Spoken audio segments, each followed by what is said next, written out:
Baik, Assalamualaikum warahmatullahi wabarakatuh. Waalaikumsalam warahmatullahi wabarakatuh.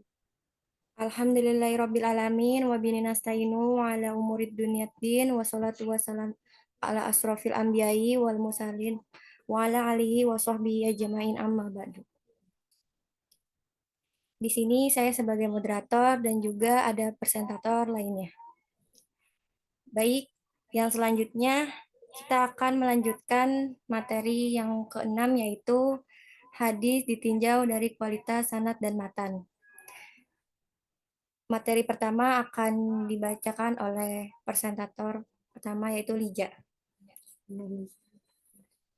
Baik, terima kasih kepada moderator yang telah mempersilakan saya untuk membacakan materi yang pertama. Pada kesempatan kali ini, kami akan membahas tentang hadis ditinjau dari kualitas sanad dan matan. Pembagian hadis ahad ditinjau dari diterima atau ditolaknya. Dibagi menjadi dua, yaitu makbul dan mardud. Makbul sendiri dibagi menjadi dua lagi, yaitu sahih dan juga hasan. Sahih terbagi menjadi dua, lizati dan ligoirihi, dan hasan juga terbagi menjadi dua, lizati dan ligoirihi.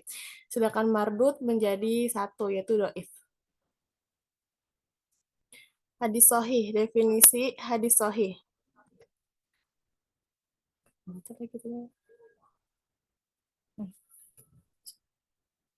Di sini aja, di situ.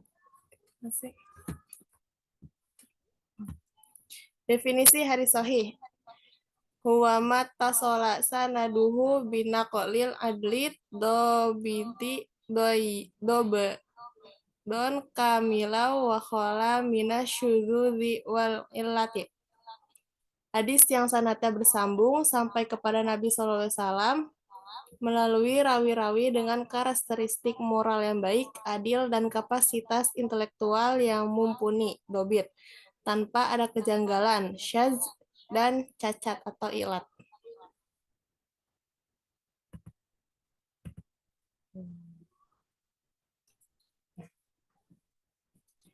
Syarat hadis sahih. Yang pertama, sanadnya mutasil atau bersambung dari perawi terakhir yang membukukan hadis sampai kepada Nabi SAW sebagai sumber hadis. Yang kedua, perawinya adil, yaitu seorang muslim, dewasa atau balik, berakal, tidak fasik, dan selalu menjaga kehormatan dirinya. Yang ketiga, perawinya dobit, yaitu perawi adalah orang yang kuat ingatannya, tidak pelupa, tidak dungu, dan tidak sering melakukan kekeliruan. Yang keempat, tidak syadz, yang berarti periwayatan orang sikoh, terpercaya, yaitu adil dan dobit, bertentangan dengan periwayatan orang yang lebih sikoh. Dan yang terakhir, tidak iklat, atau suatu sebab tersembunyi yang membuat cacat keabsahan suatu hadis, padahal lahirnya selamat dari cacat tersebut. Contoh hadis syadz dalam perkataan, idza shalla ahadukum raq'atai fajri falyadji an yaminih. Jika telah sholat 2 rakaat fajar, salah seorang di antara kamu hendaklah tiduran pada lambung kanan. Hadis ini syadz karena menyalahi periwayatan orang-orang yang lebih sikoh. Selanjutnya, contoh hadis syadz dalam perbuatan. Apabila muazin diam setelah mengumandangkan azan pertama pada sholat subuh, Rasulullah berdiri melaksanakan 2 rakaat ringan setelah tampak fajar, kemudian berbaring menghadap kanan sehingga muazin mengumandangkan iqamah. Baik, terima kasih. Saya kembalikan kepada moderator. Baik, selanjutnya materi selanjutnya akan dibacakan oleh Saudari Reja. Saudara Reja. Berikutnya ada contoh hadis mu'alal. Jika seekor tikus jatuh ke dalam minyak samin atau mentega, apabila minyak saminnya padat, buanglah tikus itu dan minyak samin di sekitarnya. Dan apabila minyak saminnya cair, maka janganlah kamu mendekatinya. Rasulullah ditanya tentang tikus yang jatuh ke dalam minyak samin. Beliau bersabda, buanglah tikus itu dan minyak samin di sekitarnya, lalu makanlah minyak saminmu. Hadis ini terdapat ilat di sanad dan matannya.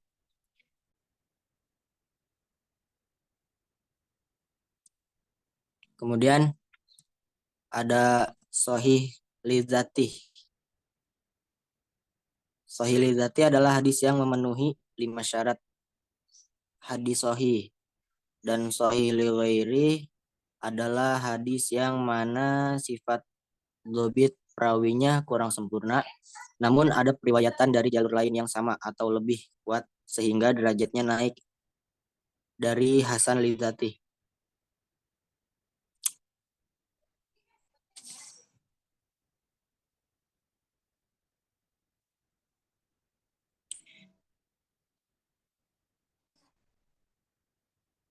Di sini ada contoh Sahih Lidzati.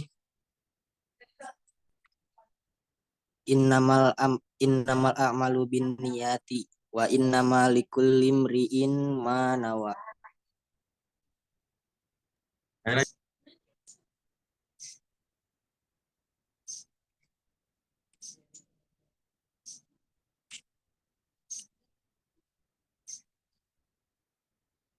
Nah, kemudian di sini ada contoh Sahih Lighairi. Laula an asyqa ala ummati la amartuhum bis siwaki inda kulli sholah. Seandainya aku tidak khawatir memberatkan atas umatku, tentu aku perintah mereka bersiwak setiap sholat. Dari Rasulullah turun ke Abu Hurairah, kemudian Abu Hurairah sendiri membagi kepada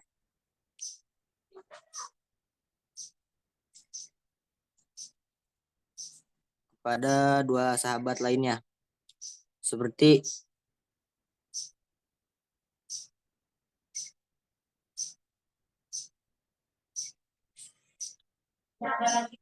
guys. Baik, sekian saya kembalikan kepada moderator.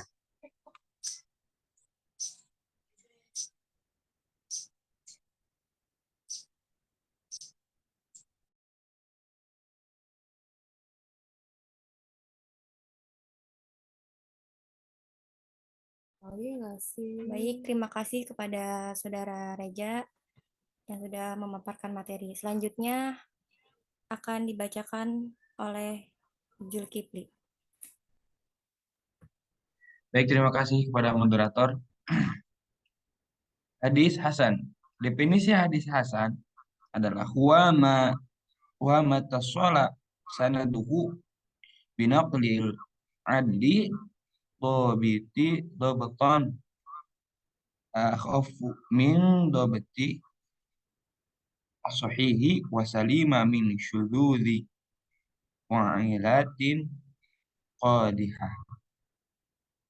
Hadis yang sanadnya bersambung sampai kepada Nabi Shallallahu Alaihi Wasallam melalui rawi-rawi yang adil dan dhabit dengan tingkat khadibatan lebih ringan dari tingkat khadibatan hadis sahih. Selama dari kejanggalan syadz dan cacat atau ilat. Perbedaan antara hadis sahih dan hasan adalah tingkat kedobitan perawi dalam hadis sahih sempurna. Sedangkan dalam hadis hasan tidak sempurna. Pembagian hadis hasan. Hadis hasan terbagi menjadi dua, yaitu hasan lidzatih dan hasan lighairihi. Kita bacakan yang pertama, hasan lidzatih. Hasan lidzatih adalah hadis yang memenuhi 5 syarat berikut. Yang pertama, sanadnya bersambung. Yang kedua, perawinya adil. Yang ketiga, perawinya dhabit ringan. Yang keempat, tidak syadz. Yang kelima, tidak berilat.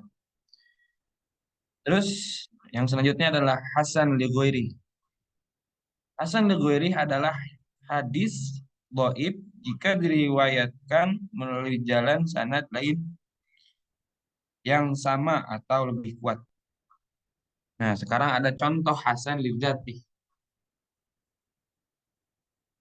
Bisa kalian baca di sana dibacakan ma akhrajahu Tirmizi qala sana binadar sana Yahya bin Su'aid al-Qattan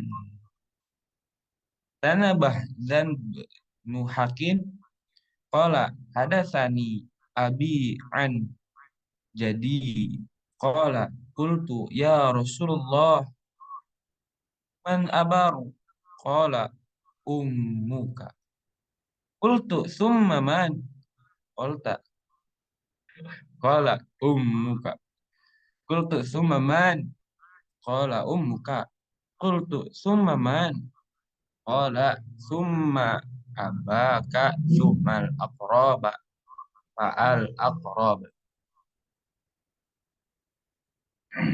Baik, selanjutnya ada juga contoh Hasan li ghairi. Contoh Hasan li ghairi yang ada di bawah ini. Al mu'minu yamutu bi'irqil jabin. Yang artinya kematian orang mukmin itu ditandai dengan keringat di dahi. Jadi ketika kita melihat orang yang berkeringat di dahi, mungkin itu akan mati ya. Gitu.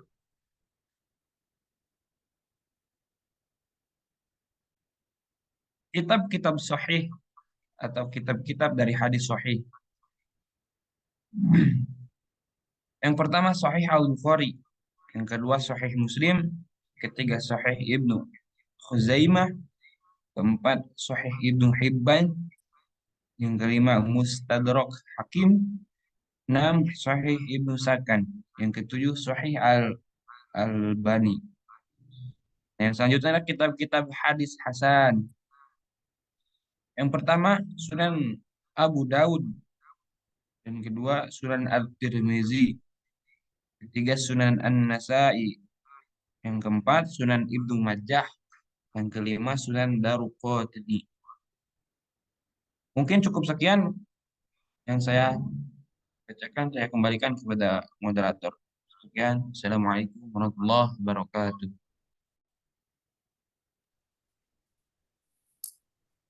Baik, terima kasih kepada Saudara Zulkifli. Selanjutnya materi akan dibacakan oleh Saudari Siti Nur Amanah.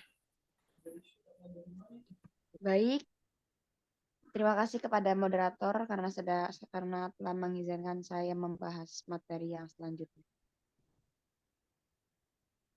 Baik, materi selanjutnya ada hadis dhaif.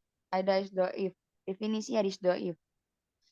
Ad-dhaifu huwa ma lam yajma' sifati qabulil masrutati fil sahihi wal hasani.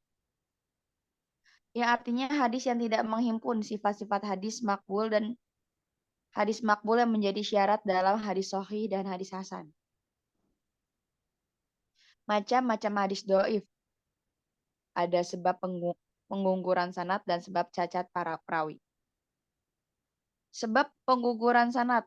Yang pertama ada mursal, yang kedua ada munqati, yang ketiga ada mu'dol, yang keempat ada mu'alaq, yang kelima ada mudalas. Selanjutnya sebab cacat perawi. Terbagi menjadi dua, cacat keadilan dan cacat kedobitan. Cacat keadilan ada tiga, yaitu mudu, matruk, dan majul. Cacat kedobitan ada 8. Yang pertama munkar, mu'alal, mudoroj, maklub, mutorib, muharraf, musahaf, dan syaz. Selanjutnya, contoh hadis dhaif mudroj. Asbagul wudu'a wailul lil aqabi minan nar. Artinya sempurnakanlah wudhu, celakalah bagi orang-orang yang tumitnya tidak terkena air wudhu daripada ancaman api neraka. Abu Hurairah berkata, sempurnakanlah wudhu karena Abu Qasim Shallallahu Alaihi Wasallam bersabda, Wailul lil aqabi minan nar. Celakalah bagi orang-orang yang tumitnya tidak terkena air wudu daripada ancaman api neraka. Baik. Selanjutnya contoh hadis doif matruk.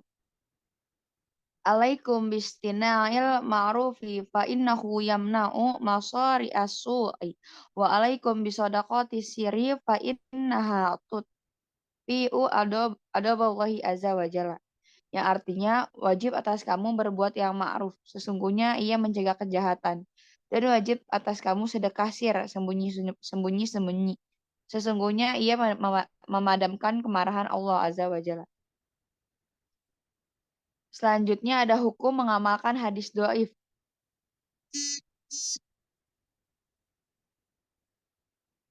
Dibagi ada 3 di sini ya, pendapat Ibnu Al-Arabi. Yang pertama ada pendapat Ibnu Al-Arabi, Al-Bukhari, Muslim, dan Ibnu Hazm. Tidak dapat diamalkan secara mutlak. Pendapat Abu Daud dan Imam Ahmad hadis doif dapat diamalkan secara mutlak. Pendapat yang terakhir dari Imam An-Nawawi dan Ibnu Hajar Al-Asqalani. Hadis doif dapat diamalkan dengan syarat. Yang pertama, dalam perkara tertentu seperti fadail amal, mau'izah, targhib, janji-janji, dan tarhib, ancaman. Kisah-kisah yang tidak berkaitan dengan masalah akidah dan hukum.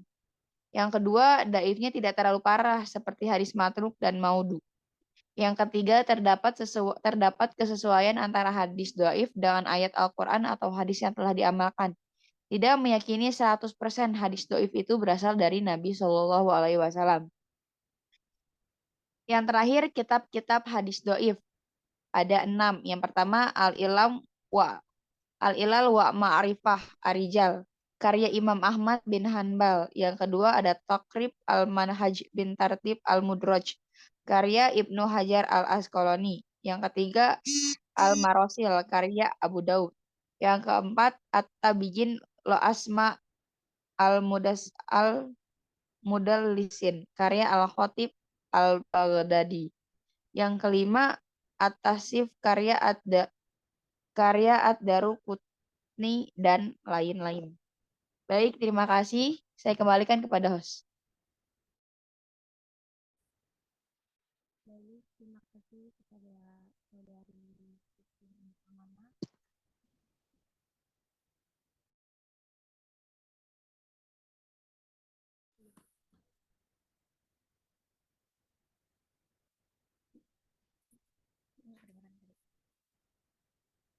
Baik.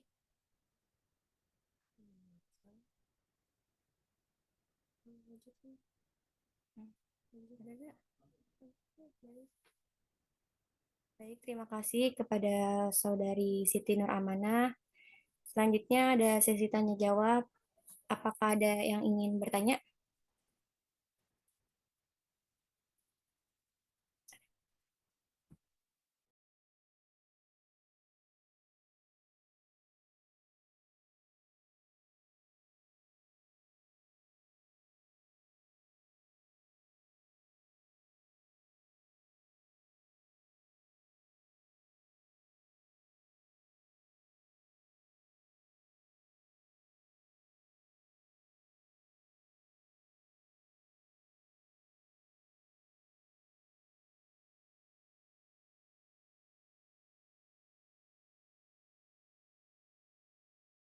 Baik, kepada saudara Muhammad Evan, silakan memberikan pertanyaannya. Kak, itu kalau hadis wudu sama hadis dhaif itu sama atau beda, Kak? Terima kasih. Baik, kami tampung dulu pertanyaannya.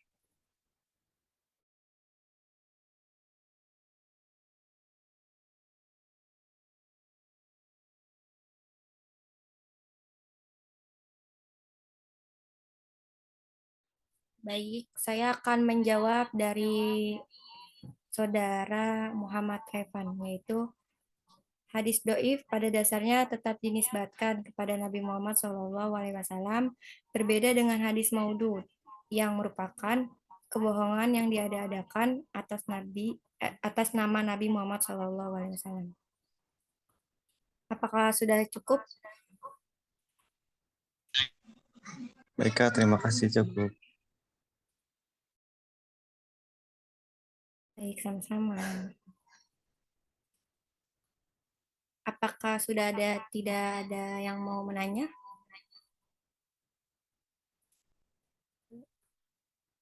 Tutup.